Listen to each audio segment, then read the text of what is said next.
We're going to run through 3 clips. The first 2 show how Ray and Mike have a similar pattern, first jabbing high, then going to the body.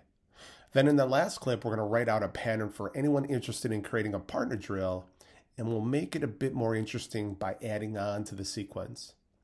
We'll need to use our imagination a bit, but I promise we'll get there. And a quick backstory on this, YouTube handled BLKWLF89, I'm going to assume that's Black Wolf, sparked me down this rabbit hole.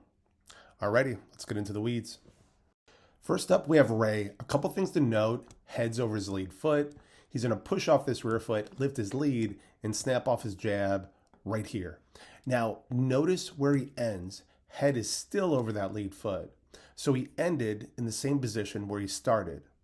And one more thing to point out, his opponent interacted with that jab, looking to parry it. We'll go deeper on that later. Think of that as a little foreshadowing.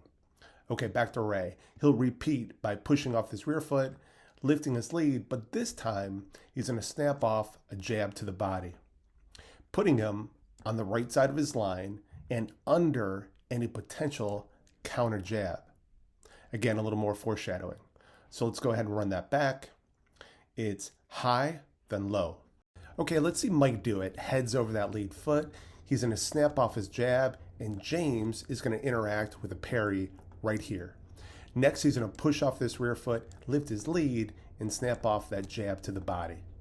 So again, it's just high, low. Okay, now let's get into our last pattern, which will lead us to our partner drill. So first, let's focus in on Mike. He'll do the exact same pattern we've seen in the previous 2 clips. Same stuff. Head over that lead foot. He'll go ahead and snap off his jab right here. Again, he ends in that same spot. He's going to push off that rear foot a second time, lift that lead, and throw out that jab to the body. Easy enough. Now let's go ahead and switch to James. He's going to go ahead and parry that jab right here. Then he's going to throw out his counter jab. So that's parry, then counter. And this also means he's being timed by Mike.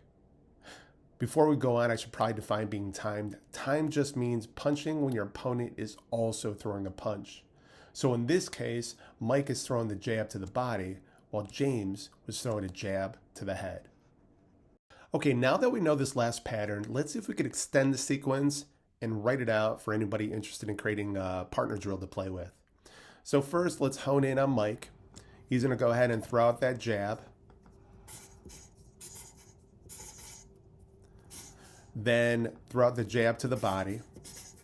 Now right here, I want you to imagine Mike throwing out a rear cross, which would put his head over his lead foot. Then imagine he rolls to his rear foot, think shoulder roll, then rolls back to his lead foot with his rear hand ready to catch a hook. And that'll make sense soon. Now for James, let's break down what James would do. He's going to go ahead and parry that jab, but for here, I'm going to write down catch.